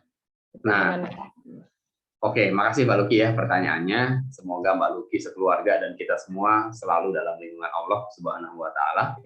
Pertanyaannya, istiqomah tuh kalau tadi supaya kita semangat kita harus istighfar, iya bener jawabannya kan ya, harus istighfar. Kalau untuk istiqomah gimana Pak? Iya, selain istighfar tapi ada tambahannya. Kita harus minta tolong sama Allah agar Allah tolong kita supaya kita bisa istiqomah. Jangan cuma ngeluh doang. Pak Indra, kok susah banget ya istiqomah? Kita ngeluh nih, susah beneran deh, swear. Gue tuh nggak gampang istiqomah dalam kebaikan. Pertanyaannya, udah minta belum sama Allah? Ya Allah, tolong istiqomahkan saya dalam kebaikan. Minta, ya, jangan enggak. Istiqomah tuh nggak gampang. Istiqomah tuh susahnya setengah mati. Buat siapa? Buat yang nggak ditolong sama Allah. Dan istiqomah itu jadi sangat mudah. Illa man rohima rabbuk. Ya, istiqomah itu susah kecuali bagi orang yang dirahmati sama Allah. Kalau udah dirahmatin, kita sendiri bingung ngelihatnya. Ini orang kok lempeng terus ya. nggak di Ramadan, nggak di Zulhijjah, ya begitu aja dia tuh. Begitulah kalau orang udah ditolong sama Allah, Mbak Luki. Maka minta tolong itu salah satu kunci agar kita diistiqomahkan oleh Allah. Ya muqallibal qulub, wahai zat yang membolak-balikan hati. Tabbit qalbi, tolong bikin hati ini tetap istiqomah ala dinik, di atas agama ini, di atas kebaikan-kebaikan yang sudah saya tuai ini, yang sudah saya tanam di Ramadan. Itu diminta, jangan enggak. Minta. Kita kalau doa sama Allah kebanyakan minta apa? Minta duit atau minta hati yang istiqomah? Jawabannya. Mbak Ulfa kalau doa keseringan minta duit, rezeki yang banyak, atau minta hati yang istiqomah dalam kebaikan. Ayo, lebih sering mana Mbak Ulfa? Duit. Duit tuh kata imamnya. Doanya bareng sih berdua. Ya Allah, minta duit yang banyak ya Allah. Gitu. Iya, kita asal minta tuh, ya asal doa yang kita minta dunia lagi, ya. Minta dua-duanya. Ya. Mintanya dunia melulu, kita lupa minta tolong dikasih hati yang enteng aja buat maafin, ya kan? Kita lupa minta tolong sama Allah agar dikasih hati yang gampang untuk bersabar. Oh itu kalau nggak ditolong Allah setengah mati kita.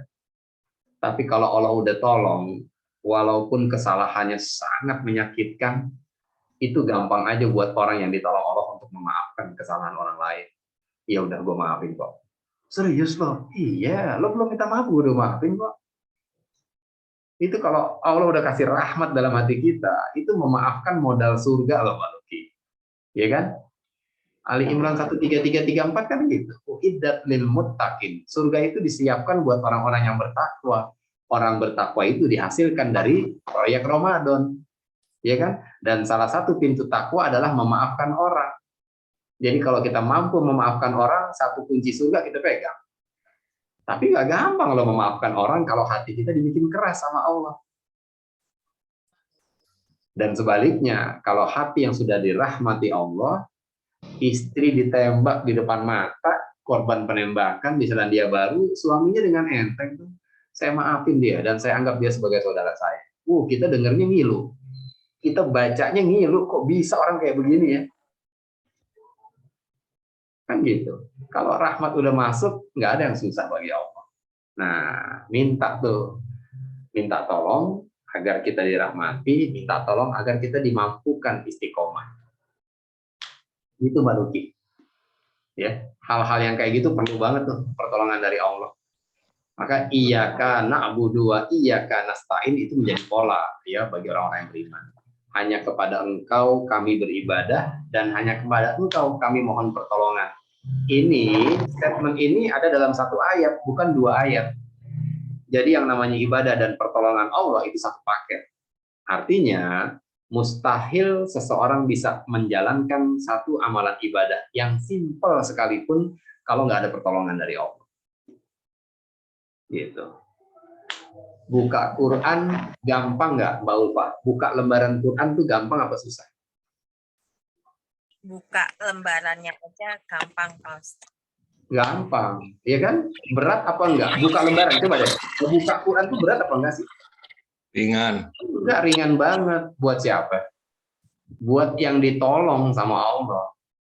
Yang nggak ditolong Allah, Ramadan selesai, belum sempat dia mulai baca Quran lagi. Udah kelar nih Ramadan nih. Berapa juz loh? Berapa juz? Buka aja kagak gue. Kan gitu. Padahal apa susahnya tinggal buka doang, baca. Buka, baca. Kalau ditolong Allah, gampang. Kalau nggak ditolong Allah, Ramadan selesai, kita belum mulai. Jangankan satu juz, mulai aja belum. Kan gitu. Jadi penting nggak pertolongan Allah? Banget. Banget. Minta makanya. Masuk Ramadan minta, ya Allah tolong biar saya bisa hatam ya Allah. Entengin di mulut, entengin di tangan, kaki, terangin mata, biar kalau baca tuh nggak nguap mulut. Ini baru ta'awuz 2 kali nguap udah. Auzubillah. Baru ta'awuz belum selesai doi. Inasaitonironim. Nguap lagi.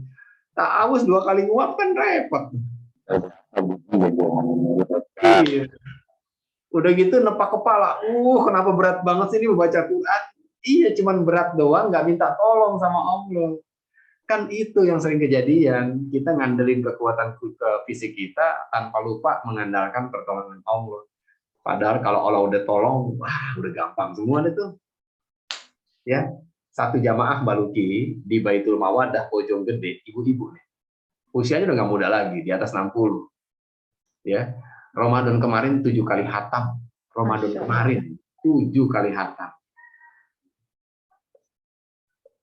Nganggur? Oh, enggak, dia punya laki, dia punya anak. Dia masak juga, dia masak sahur juga, dia nyiapin buka juga. 7 kali khatam. Karyawan Kasum 4 kali khatam, karyawan laki-laki. Kan jadi emang benar kata Utsman bin Affan, ini bukan tentang kesibukan kita, tapi tentang kebersihan dan kecintaan kita kepada Tuhan. Itu yang jadi poin. Minta tolong deh sama Allah, ya. Insya Allah kalau Allah tolong, yang kelihatannya mustahil jadi gampang. Beneran. Kalau Allah udah campur tangan dengan urusan kita, semua jadi gampang. Ya, itu mungkin Mbak Luki jawabannya. Ya, terima kasih Pak Ustadz. Sama-sama. Mungkin ada yang mau tanya lagi? Ada yang mau tanya? Waalaikumsalam warahmatullahi wabarakatuh. Ya, Mas Tivi. Ya, Pak Ustadz, mau menanyakan mengenai itikaf. Tadi kan dijelaskan mengenai 10 malam terakhir. Ya. Itikaf itu dilakukan hanya malam hari atau boleh dilakukan mulai sejak pagi. Terus pertanyaan berikutnya, apakah hanya dilakukan pada malam-malam ganjil? Mungkin itu saja Pak Ustadz pertanyaannya. Terima kasih. Iya, sama-sama. Terima kasih juga Mas Divi atas pertanyaannya. Semoga Mas Divi sekeluarga dan kita semua selalu sehat dan dalam lindungan Allah Subhanahu wa taala. Amin ya rabbal alamin. Mas Divi silakan buka surat Al-Qadar ya, surat ke 97 ya, Al-Qadar ya.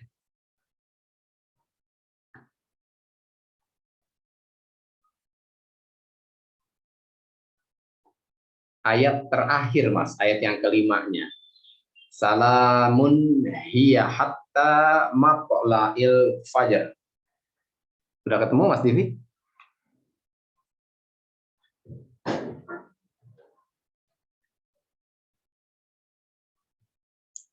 Sudah malam. Sudah Pak. Nah, salah satu HP-nya di silent aja biar nggak storing gitu, biar nggak itu. Ya, monggo Mas dibaca Mas.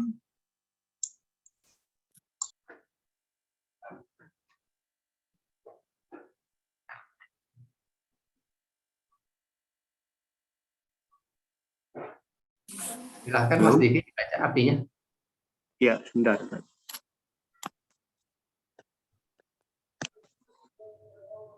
Sejahteralah malam itu sampai terbit fajar. Salamun hiya hatta matla'il fajar.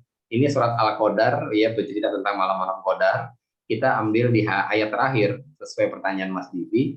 Pertanyaannya, itikaf itu, ya kan itu ya, itu hanya dilakukan di malam hari 10 hari terakhir bulan Ramadan, ya. Terus jam berapa atau di tanggal-tanggal ganjil saja atau tanggal genap juga, gitu ya Mas Divi ya? Ya. Oke, ya. Lihat ayat kelima, sejahteralah malam itu sampai terbit fajar, gitu ya. Dijelaskan oleh para ulama, kata malam dalam kamus agama kita itu dimulainya jam berapa sih? Malam dalam agama kita itu dimulainya jam berapa? Ba'da maghrib. Iya, setelah masuk waktu maghrib itulah malam. Ya, perhitungannya berdasarkan perhitungan peredaran bulan bukan matahari. Jadi, salamun hiya hatta matla'il fajar, sejahteralah malam Qadar itu sampai terbit fajar. Kita bicara waktunya dulu nih. Jadi, yang namanya itikaf di malam-malam Qadar, di malam 10 hari terakhir Ramadan, itu dimulainya ketika masuk waktu maghrib. Itu udah mulai. Jadi bukan ba'da isya, bukan ba'da tarawih. Masuk waktu maghrib itu sudah boleh kita beritikaf. Dan sampai kapan? salamun hiya hatta matla'il fajar, sampai terbit fajar. Berarti sampai subuh masih itikaf nggak? Iya. Masih boleh. Sampai kapan? Sampai suruk, sampai matahari nongol, baru berhenti. Waktunya tuh, waktu itikafnya tuh. Ya. Jadi bukan dimulai ba'da taraweh, begitu masuk maghrib udah boleh kita mulai start, kita mulai gas tuh di 10 hari terakhir. Sampai kapan? Sampai terbit fajar. Sampai sini jelas? Ya. Jelas. Yang jelas kamu nggak pagi, nggak siang, nggak sore ya doi. Dari mulai masuk maghrib sampai menjelang matahari terbit, itu waktunya. Yang kedua, malam ganjil atau malam genap. Ya. Dalam salah satu hadis dijelaskan Rasul menceritakan bahwa beliau ketika di malam Ramadan beliau bermimpi, ya, dan dalam mimpinya Allah menjelaskan secara detail tentang kapan terjadinya malam qadar. Ya. Jadi Rasul diberikan mimpi oleh Allah dan dalam mimpinya dijelasin secara detail tuh Mbak Luki. Ya Rasulullah, malam qadar itu terjadi tanggal sekian gitu. Di waktu ini jelas disebutkan oleh Allah. Ya. Lalu Allah bangunkan aku, kata Rasulullah, terus Rasul terbangun dari tidurnya, dari mimpinya, dan Allah lupakan semua tentang apa yang dia dapatkan dalam mimpi itu. Jadi begitu bangun, Rasul sendiri lupa tanggal berapa ya tadi Allah bilang, gitu loh. Jelas nggak? Waktu dalam mimpinya, Rasul dijelaskan oleh Allah secara detail tentang kapan waktu terjadinya malam qadar tersebut. Kemudian Allah bangunkan aku, Rasul terbangun, dan Allah buat aku lupa semua tentang qadar itu. Jelas sampai di sini? Ya, jadi begitu terbangun, Rasul langsung ngeblank, lupa. Tadi apa ya kata Allah, kapan ya? Langsung lupa. Tapi hadisnya belum selesai, ya. Maka carilah malam qadar itu di 10 malam terakhir bulan Ramadan. Gitu. Dan di zaman Sayyidina Umar, ya, Umar atau Utsman, saya mohon maaf ya, saya lupa antara Utsman atau Umar, saya mohon maaf kalau salah antara dua itu, ya. Saking banyaknya keterangan tentang malam qadar, banyak banget loh, Mas TV, ya, ulama yang menjelaskan tentang qadar itu ada 40 bahkan ada 50 lebih keterangan yang menyebutkan tentang terjadinya malam qadar. Dengan penjelasan yang berbeda-beda nih. Jadi ada yang mengatakan di malam 21, dalilnya ada malam ke-22, 23, semuanya ada dalilnya. Jadi ada 50 lebih dalil yang menjelaskan tentang kapan terjadinya malam qadar. Itu ya, jelas ya. Nah, karena ada banyak dalil, maka tadi saya lupa di zaman Khalifah Umar atau Utsman, ya, kemudian dikumpulkanlah semua para ahli tafsir dan ahli-ahli ilmu agama untuk mempertegas tentang kapan sebetulnya qadar ini terjadi. Gitu ya. Dan hasilnya adalah, ya, jadi ijma para ulama di masa itu bahwa malam-malam qadar itu terjadi di antara 10 malam terakhir di bulan Ramadan, ya, jadi malam ke-21 sampai malam ke-29 atau 30, pertama itu, ya, jelas ya. Jadi hasilnya nih, hasil perkumpulan, hasil keputusan dari para ulama di masa itu menjelaskan bahwa dari saking banyaknya keterangan-keterangan tentang qadar, diputuskan bahwa malam qadar itu terjadi di 10 malam terakhir bulan Ramadan. Itu keputusan pertama. Keputusan yang kedua, keterangan yang kedua, bahwa malam qadar itu terjadi setiap tahun dan berubah-ubah. Nah, ini keterangan yang bikin kita jadi lebih lega lagi nih. Jadi kalau tahun ini, misalnya ya, Allah menentukan malam qadar terjadi di malam ke-21 misalnya. Berarti next year, Ramadan berikutnya, bisa nggak terjadi di malam ke-22? Bisa. 23 juga bisa, walaupun potensi yang lebih besar terjadi di malam-malam ganjil, potensi yang lebih besar, bukan bermakna malam genap nggak ada potensi, jelas nggak? Jelas ya. Nah, kemudian ulama menjelaskan apa hikmah di balik Rasul dilupakan oleh Allah tentang mimpinya, ya, kan Rasul terbangun dan dia lupa dengan mimpinya, ada hikmahnya tuh. Apa sih hikmah Allah buat Rasul lupa dengan mimpinya tentang malam Qadar? Hikmah yang pertama, agar umatnya mendulang pahala yang sebanyak-banyaknya di 10 malam terakhir Ramadan. Kenapa? Karena kita nggak pernah tahu sebetulnya malam ke-21 atau ke-23 sih, 23 atau 24 sih, gitu. Karena kita nggak tahu, maka hikmah yang kedua, sapu bersih 10 malam terakhir Ramadan. Itu kata ulama. Karena kita tidak pernah tahu kapan pastinya terjadi Qadar, yang pasti di 10 malam terakhir, maka sapu bersih tuh. Pengertian sapu bersih, ya setiap malam habis-habisan doi, tadarusnya, ya, taklimnya, habis-habisan tuh di 10 malam terakhir. Kalau habis-habisan berarti pahalanya banyak nggak, Mbak Luki? Banyak. Oke. Yang ketiga, hikmah ketiga dilupakannya Rasul atas mimpinya, agar tidak ada umat Islam yang oportunis dalam mengejar Lailatul Qadar. Jadi nggak oportunis, Mas Divi. Maksudnya oportunis, kalau dia berkeyakinan hanya di malam-malam ganjil saja, berarti malam 22 dia itikaf nggak? Enggak. Malam 24? Ya enggak juga. Pokoknya gue mau habis-habisan di 21, 23, 25, 27, 29. That's it, selesai. Itu namanya oportunis. Apa bahayanya kalau oportunis? Bahayanya oportunis, orang yang kemudian anggaplah, let's say di tanggal 29, ya, dia 21, 23, 25, 27, 29. Ternyata Ramadan sampai 30 hari misalnya nih, ya. Berarti kan dia udah beres dong malam-malam ganjilnya.